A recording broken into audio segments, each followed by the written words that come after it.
The woman who bathed in blood, the true horror behind the Blood Countess. Forget Dracula, because this woman was real. Her name was Elizabeth Báthory, a 16th century Hungarian countess, born into unimaginable power and remembered as one of history's most sadistic killers. They called her the Blood Countess. Why? Because legends say she tortured hundreds of young girls and bathed in their blood to preserve her youth. Yeah, that's not a movie plot. That's in the records. According to witnesses, she lured peasant girls into her castle with promises of work, then mutilated them, burned their flesh, stitched their mouths shut. Some say she drank their blood like wine, and the number, over 600 victims. More than Jack the Ripper, more than any serial killer you've ever heard of.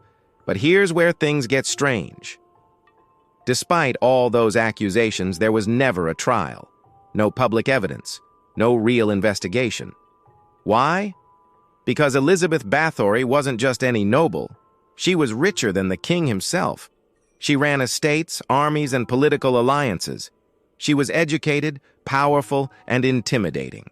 So some historians believe she was framed by men who wanted her land, her titles, and her influence erased.